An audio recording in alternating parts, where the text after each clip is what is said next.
예, 경제학 입문 13주차 두 번째 시간입니다. 첫 번째 시간에는 그 12주차 강의 내용을 요약을 했고요. 그리고 경제학의 새로운 영역에 대해서 전반적으로 조금 살펴봤습니다. 경제학의 새로운 영역 두 가지를 하게 될 텐데요. 정보경제 이론하고 행태경제 이론입니다. 그중에 이제 정보경제 이론을 먼저 하는데요. 강의안을 띄워놓고 하도록 하겠습니다. 아홉 번째 강의안이고요. 여기서 이제 정보경제이론을 먼저 살펴볼 겁니다. 정보경제이론도 사실은 이제 두 가지 불완전한 정보에 대해서 살펴보는 것인데요. 첫 번째가 완비되지 못한 정보, 그리고 이제 두 번째가 비대칭 정보에 대해서 살펴봅니다. 근데 우리 경제학 입문 시간에서는 비대칭 정보를 중심으로 해서 정보경제이론을 살펴본다라고 말씀을 드렸습니다. 그래서 비대칭 정보라고 했을 때 이제 두 가지 또 생각을 해볼 수 있는데요. 하나는 감추어진 행동, 그리고 하나는 감추어진 속성입니다. 그래서 감추어진 행동과 관련되어 있는 것이 도덕적 해이라고 하는 현상이라고 생각을 하시면 좋을 듯 싶습니다. 그래서 도덕적 해이라고 하는 것은 대리인이 사용자를 위해 어떤 임무를 수행할 때 발생하는 문제이다라고 생각을 해볼 수 있는데요. 도덕적 해이는 우리가 흔히 얘기하는 주인 대리인 문제 또는 뭐 본인 대리인 문제라고 하는 거에서 찾아볼 수 있습니다. 그래서 주인 대리인 또는 본인 대리인 문제에서 대리인은 사용자를 위해 어떤 행위를 하는 사람을 갖다 의미하고요. 그리고 사용자 또는 본인 또는 뭐 주인이라고도 하는데요. 정말 사용자는 어떤 행위를 하도록 대리인을 고용한 사람이다라고 생각을 해볼 수 있습니다.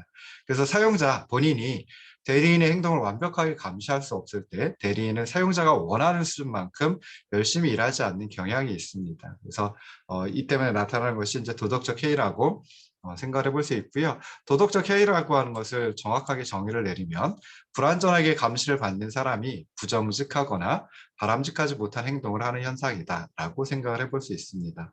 다시 말해서 사용자 또는 본인 또는 주인이라고 하는 쪽에서 대리인의 행동을 일일이 감시하지 못하는 상황을 이용해서 대리인이 자신의 이익을 쫓아 행동하는 현상이라고 생각을 해볼 수 있는데요.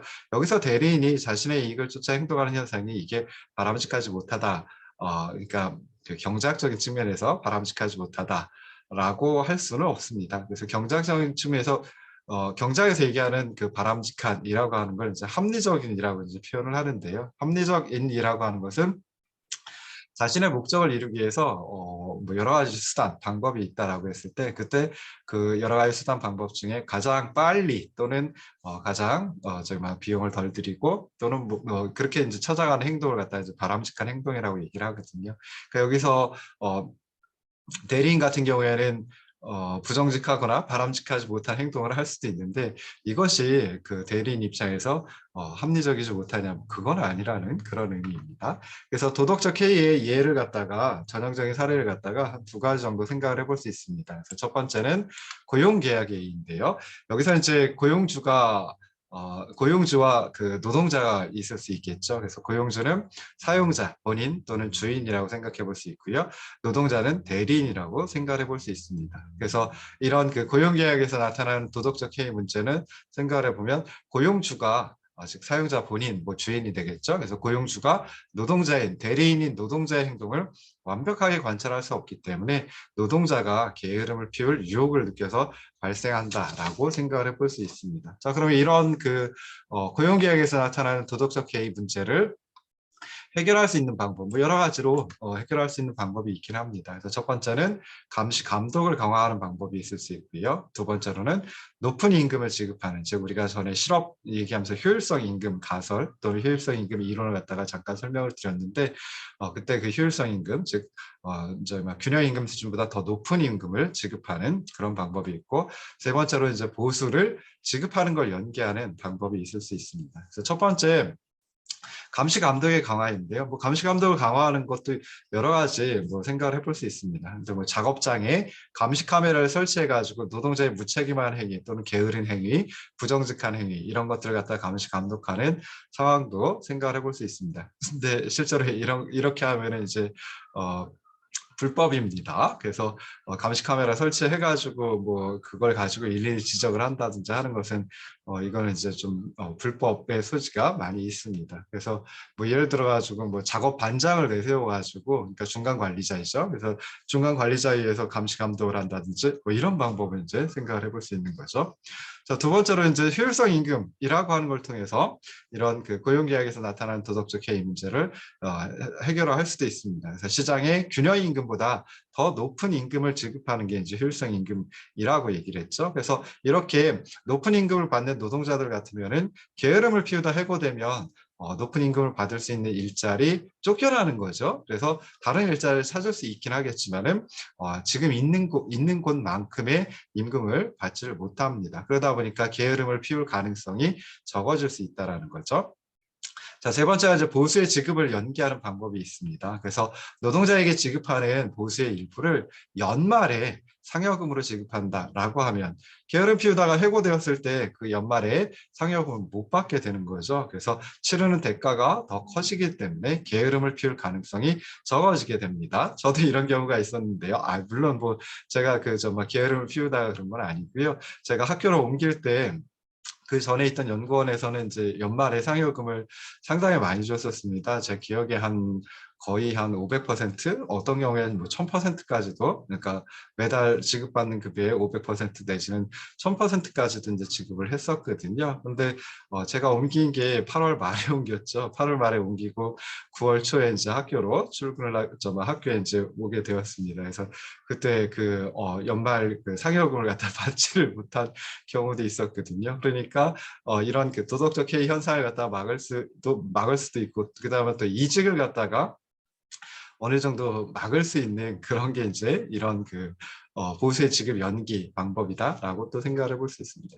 자, 두 번째로 생각해 볼 수 있는 게 이제 화재보험이라고 하는 측면에서 살펴볼 수 있습니다. 그래서 뭐 이것들 말고도 도덕적 해이가 발생하는 사례가 굉장히 많을 수 있는데요. 그냥 화재보험 하나만 더 생각을 해보면은, 자, 그러니까 정보경제 이론은 보험 쪽에 이제 좀 많이 정말 이용이 되기도 해요. 정말 첫 번째 고용계약 같으면은 경영학하고 관련이 돼 있고요. 그다음에 지금 하고 있는 화재보험 같으면은 금융보험 학하고 이제 관련이 돼 있겠죠. 그래서 화재보험에 가입을 한다라고 했을 때, 자, 그러면 이제 건물의 소유자, 이 사람은 이제 나중에 불이 난다든지 하면은 화재보험으로부터 거의 모두 보상을 받을 수가 있습니다. 그러다 보니까 이제 대리인의 역할을 하게 되고요. 화재보험회사 같으면은 사실 모르죠. 정말 대리인인 건물 소유자가 얼마나 화재 예방을 위해서 노력을 했는지 잘 모릅니다. 그러니까 지금 행동 자체가 감추어진 행동이다라고 생각을 해볼 수 있는 거죠. 그래서 이때 화재보험에 가입한 건물 소유자, 대리인 같은 경우에는 적정한 규모보다 좀 부족하게 소방설피를 설치할 수도 있습니다. 그러면 이제 아무래도 비용이 덜 들어가니까 그 건물 소유자 입장에서는 이득이다라고 생각을 해볼 수 있죠. 자, 그럴 때 이제 화재보험회사 본인, 주인 또는 뭐 사용자라고 아까 표현을 하기도 했었는데요.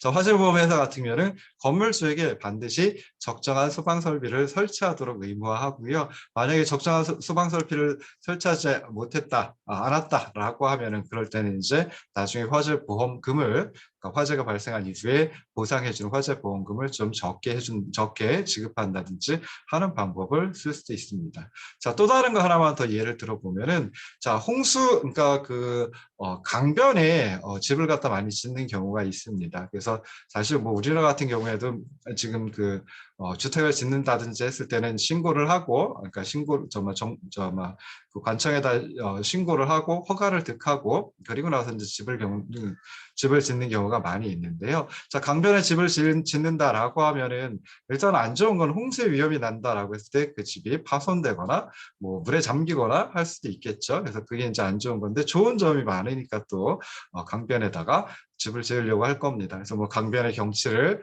즐길 수 있다라든지 할 수 있겠죠. 경관이 수려하다든지 할 수가 있겠죠. 자, 그런데 이렇게 홍수의 위험이 높은 것을 알고도 강변 경치를 즐길 수 있는데, 근데 홍수가 만약에 났다라고 하면은 그러면 대부분 정부가 그 재난 지원 비용을 부담하는 경우가 많습니다. 그래서 강변에 살기를 원하는 사람들이 많을 수 있는 거죠. 그러다 보면 이제 도덕적 해이, 정말 도덕적 해이 현상이 발생을 할 수 있는데, 이럴 때 정부가 본인이 되고 주인이 되고 이제 말하자면 사용자가 되는데요. 이럴 때 정부는 홍수 발생 가능성이 높은 지역에는 주민들이 집을 짓고 살지 못하도록 규제를 가할 수 있습니다. 그래서 이런 식으로 해가지고 여러 가지 도덕적 해이 현상이 나타나는 사례를 갖다가 살펴봤는데요.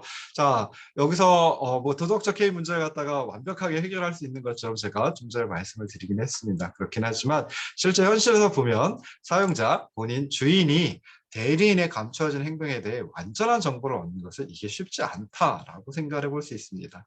그렇기 때문에 도덕적 해이 문제를 완전히 해결할 수 없고요. 그러다 보니까 정보가 비대칭적이 되고 그러면 이제 시장이 제 역할을 하는데 실패하는, 자원 배분의 효율성을 달성하는데 실패하는 이제 그런 결과까지 이어진다. 뭐 이렇게 이제 생각을 하시면 좋을 듯 싶습니다. 자, 두 번째 비대칭 정보와 관련되어 있는 것이 감춰진 속성이었죠. 그리고 감춰진 속성과 관련된 현상이 역선택이다라고 생각을 해볼 수 있습니다. 그래서 시장에서 판매자가 파는 상품의 속성에 대해 구매자보다 판매자가 더 많은 정보를 가지고 있는 경우가 대부분이고요. 이럴 때 발생하는 문제가 역선택이다라고 생각을 해볼 수 있습니다. 그래서 이런 상황에서 역선택이 발생하는 상황에서는 판매자가 구매자에게 품질이 낮은 물건을 판매할 가능성이 높고요. 이걸 또 구매자들도 어느 정도는 이제 알 수 있습니다. 그렇긴 하지만 구매자는 정보가 부족하기 때문에 어쩔 수 없이 좀 불리한 상품을 선택할 수밖에 없는 현상이 나타나게 됩니다. 그래서 이런 현상을 역선택이라고 얘기를 하고요.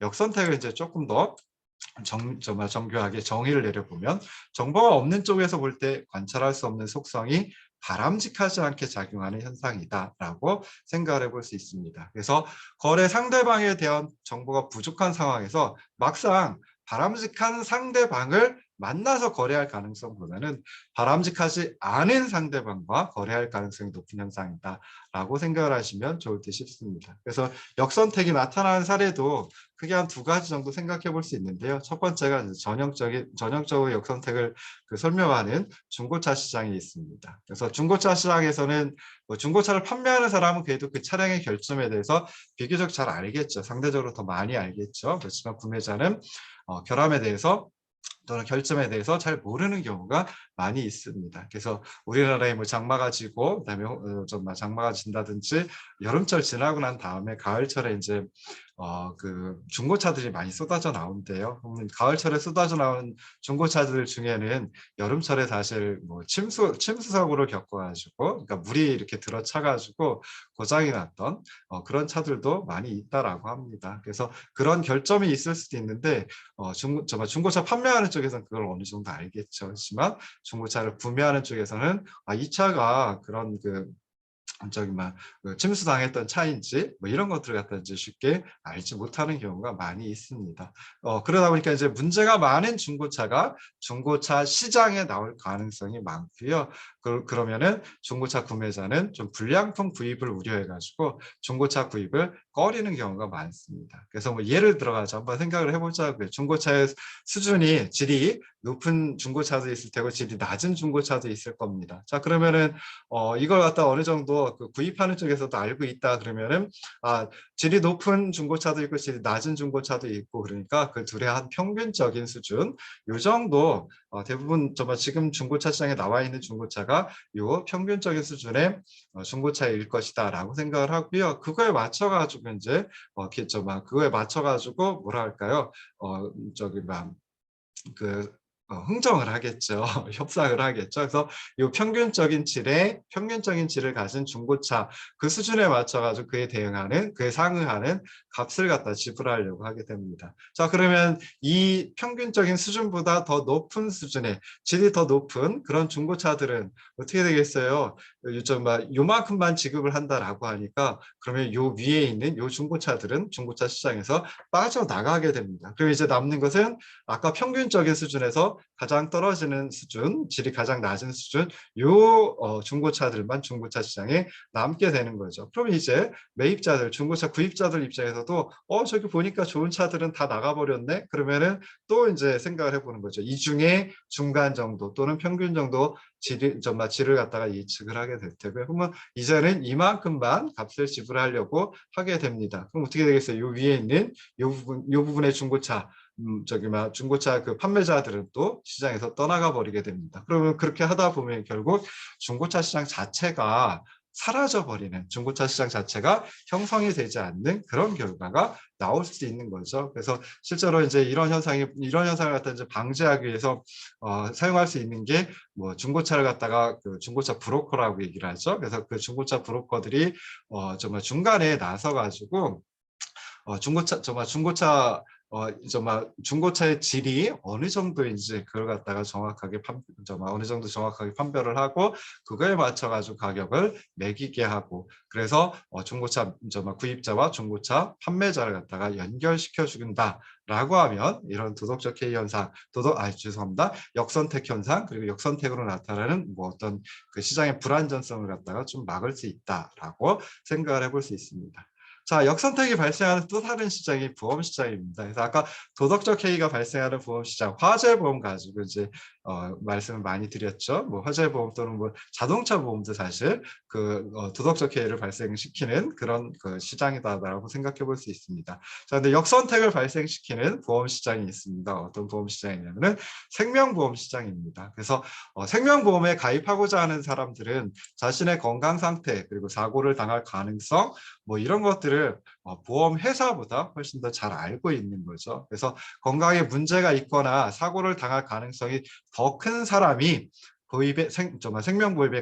생명보험에 가입할 가능성이 높고요.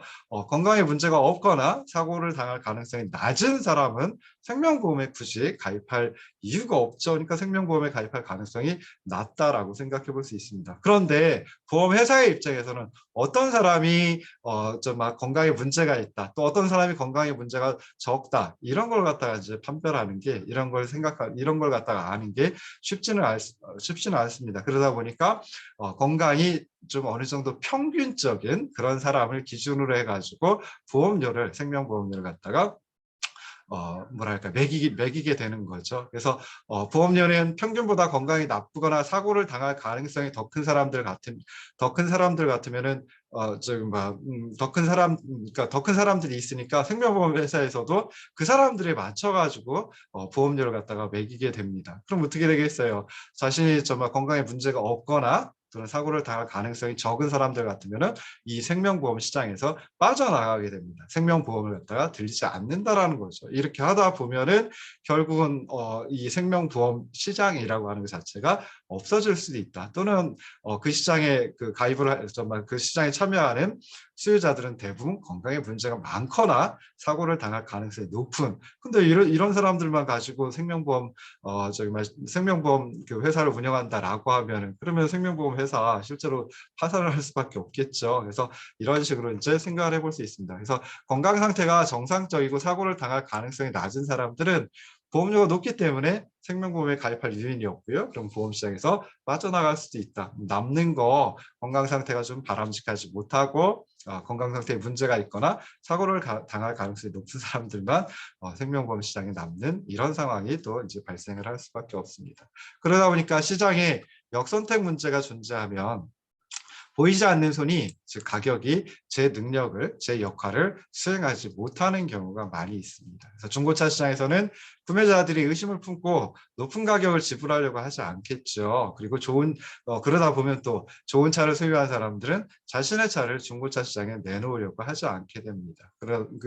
이런 식으로 해가지고 가격이 제 역할을 하지 못하고요. 그러다 보면 시장의 형성조차, 시장의 존재조차 좀 무너질 수도 있다. 시장이 사라질 수도 있다라고 하는 거 생각해 볼 수 있습니다. 그리고 생명보험 시장에서도 마찬가지죠. 건강 상태가 좀 정상적이고 그다음에 사고를 당할 가능성 낮은 사람들은 보험료가 또는 보험 조건이 자신들에게 불리하기 때문에 보험에 가입하지 않고 이 생명보험 시장에서 빠져나가려고 하게 됩니다. 남는 사람들은, 수요자들은 건강 상태가 안 좋거나 그리고 안 좋은 사고를 당할 가능성이 높은 사람, 사고를 발생할 가능성이 높은 사람만 남게 된다라고 하는 거죠. 그래서 이런 역선택의 문제 때문에 생명보험과 같은 경우에는 역선택의 문제 때문에 민간 보험회사만 가지고는 사회적으로 가장 적정한 수준의 의료보험 또는 건강보험을 제공하지 못할 수 있습니다. 그래서 국민들 전체를 아우르는 정부의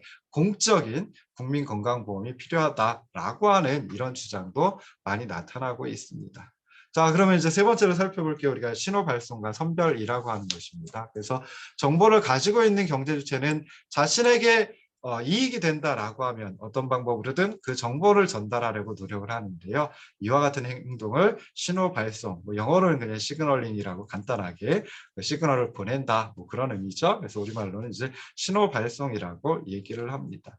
자, 그다음에 정보를 갖고 있지 않은 경제주체의 경우에도 여러 가지 방법을 통해 가지고 상대방의 정보를 얻으려고 노력을 합니다. 그래서 이와 같은 행동을 선별이라고 합니다. 그래서 이런 식으로 해가지고 아까 말씀드렸던 도덕적 해이라든지 역선택 문제, 여기서 이제 좀 벗어날 수 있게 되는 거죠. 그러니까 정보가 비대칭적일 때, 이럴 때 이제 그 정보가 비대칭적인 상황을 갖다가 이런 그 신호 발송, 선별 이런 것들을 통해 가지고 어느 정도 해소할 수 있게 되고요. 그러다 보면은 이제 가격이 제 역할을 해가지고 자원이 합리적으로 배분되는, 자원이 효율적으로 배분되는 그런 상태로 이제 갈 수도 있다라고 하는 겁니다. 그래서 신호 발송, 요거는 이제 시장이 비대칭 정보에 대응하기 위해서 나타나는 방법 중에 하나이다라고 생각을 해볼 수 있고요. 신호 발송은 엄밀하게 정의를 내리면 정보를 갖고 있는 경제 주체가 정보가 없는 상대방에게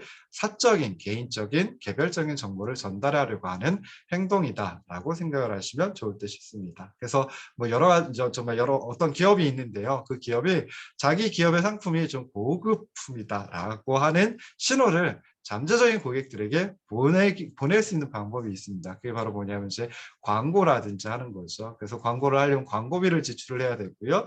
그 다음에 또 어떤 경우에 품질 보증을 해주는 경우도 있습니다. 그래서 이게 이만큼의 어떤 고급품인데 그렇지 못하다라고 하면 우리가 전부 다 보상해 줄게요 라든지 하는 이런 식으로 이제 품질 보증을 할 수도 있는 거고요. 그 다음에 또 여러분들 같으면은 어때요? 이제 내가 가지고 있는 지식의 수준 또는 기술 지식의 수준이 상당히 높아요 라고 하는 것 갖다가 신호를 발송하기 위해서, 그래서 이제 주로 하는 것이 학위를 갖다 취득한다든지, 또는 이제 학교에서 하는 여러 프로그램들이 있죠. 또는 학교 밖에서 하는 여러 프로그램들이 있는데 그 프로그램을 갖다 이수했다라고 하는 어떤 인증서 같은 것을 제시하기도 합니다. 그래서 내가 이만큼의 기술 지식을 가지고 있어요. 그래서 학위도 그걸 표현하기 위해서, 그런 신호를 발송하기 위해서 내가 공학사 또는 내가 경제학사 학위를 가지고 있어요 라고 인정할 수도 있겠죠. 또는 좀 더 대학원에 진학을 해가지고 경제학 석사 또는 경제학 박사 학위를 취득한다든지 해가지고 내가 경제학에 대해서는 이만큼의 어떤 기술 지식을 가지고 있습니다 라고 하는 걸 이제 신호를 발송할 수도 있다. 이렇게 이제 생각을 해볼 수 있습니다. 자, 그런데 신호 발송의 효과를 얻기 위해서는 신호 발생에 분명히 비용이 수반되어야 합니다. 그리고 신호 발생으로 이득을 또 보아야 합니다. 이 두 가지가 만족이 되어야지만 신호 발송의 효과를 효과를 얻을 수 있다라고 생각해 볼 수 있습니다. 만약에 신호 발생에 아무런 비용이 소요되지 않는다라고 하면, 그러면 그때는 어떻게 하겠어요? 모든 경제 주체가 신호를 보내려고 합니다. 그래봤자 비용이 수반되질 않으니까 신호를 보내고자 하고요. 그러다 보면은 이런 신호는 아무런 정보도 제공할 수 없다라고 하는 거 생각해 볼 수 있습니다. 자, 그런데 이제 두 번째, 신호 발생의 비용이 수반되었다라고 치고요. 그리고 신호 발생으로 이득을 보아야 합니다. 그래서 품질이 좋은 상품을 만드는 기업이 신호 발생을 통해서 광고를 광고비를 지출해서 광고를 한다든지 또는 품질 보증을 한다든지 해가지고 신호를 발송을 하는데요. 그 신호 발송을 통해 가지고 큰 이득을 보지 못한다라고 하면, 그럼 어떻게 하겠어요? 모든 기업이 그냥 이 정도 신호만 보내면 되지 라고 해가지고 동일한 수준의 신호를 보내든지, 아니면 아무런 신호를 보내지 않을 수도 있습니다. 그러면은 이럴 때 신호 발송은 아무런 정보도 제공할 수 없는 그런 결과를 가져오게 됩니다. 그래서 신호 발송이 효과를 얻기 위해서는 신호 발생에 분명히 비용이 수반되어야 하고요. 그리고 신호 발생으로 이득을 보아야 한다라고 하는 거 생각을 해보시면 좋을 듯 싶습니다. 자, 두 번째가 이제 선별이었는데요. 선별은 정보가 부족한 경제 주체가 정보가 있는 쪽, 정보를 가진 쪽에 사적인 정보를 얻으려고 유도하는 행동이다라고 생각하시면 좋을 듯 싶습니다. 그래서 예를 들어 가지고 중고차 시장에서 구매자가 판매자에게 중고차에 대해서 정비 기사의 보증을 받자 이렇게 요구하는 행동 생각해 볼 수 있고요. 그 다음에 또 보험회사 같은 경우에는 선별을 하는 겁니다. 아예. 그래서 다양한 보험 상품을 제공하는데 가입자들이 스스로 선택하도록 할 수 있습니다. 그래서 높은 보험료를 내고 모든 사고에 대해서 전액 보장하는 상품. 그러면 이거는 좀 그 사고 발생 가능성이 높은 사람들이 많이 가입을 하려고 하겠죠. 그리고 이제 또 다른 상품, 낮은 보험료를 내지만 일정 비율만 보장하거나 매번 뭐 100만 원을 공제하는. 그래서 자동차 보험 같은 경우에는 자기 부담금 뭐 이런 것이 있죠. 그래서 이렇게 해가지고 이제 보험 상품을 갖다가 이제 내놓을 수 있습니다. 그러면은 보험료 낮고 일정 비율만 보장받는다. 그러면 대부분 이제 사고 발생 가능성이 낮은 사람들이 가입을 하게 됩니다. 그래서 이런 식으로 해가지고 다양한 보험 상품 제공하고 가입자들이 스스로 선택하도록 유도하는 선별을 진행을 할 수도 있다라고 하는 거 생각을 하시면 좋을 듯 싶습니다. 자, 마지막으로 이제 비대칭 정보와 정부 정책에 대해서도 한번 생각을 해보려고 합니다. 자, 비대칭 정보 이걸로 인해서 시장은 실패를 할 수밖에 없습니다. 그러니까 아까도 말씀드렸듯이 가격이 자기 기능을 갖다가 제 역할을 갖다가 수행하지 못하게 되고요. 그러다 보면 이 시장에서 이러한 시장 비대칭 정보가 수반되는 시장에서 자원 배분 효율성을 달성하지 못하는 즉 시장의 실패를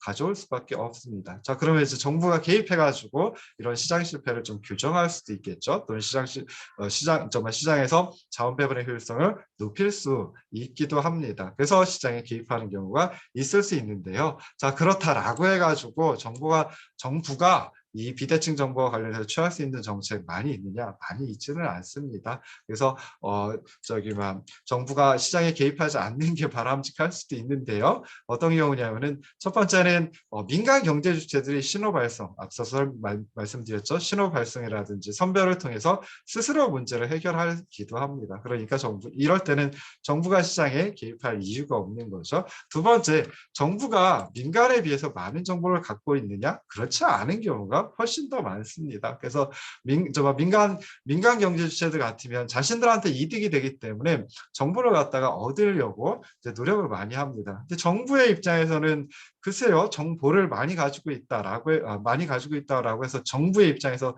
뭔 큰 이득이 있을까요? 그래서 민간에 비해서 많은 정보를 얻기 어려운 경우가 많이 있고요. 그 다음에 셋째, 정부는 그 자체가 불완전한 의사결정 조직입니다. 그래서 그냥 말 그대로 정부라고 하는 경제 주체가 있다라고 하긴 하지만은 정부라고 하는 경제 주체에서 결정을 내린다라고 했을 때 뭐 그 속에 굉장히 많은 다양한 구성원들이 있고요. 그러다 보면 의사결정을 내리는 게 이게 정말 만만치 않은 과정이 될 수도 있습니다. 그래서 이런 식으로 해가지고 우리 비대칭 정보와 관련된 정보경제 이론에 대해서 살펴봤습니다. 자, 잠깐 쉬고 돌아와서 행태경제 이론에 대해서 좀 설명을 드리도록 하겠습니다.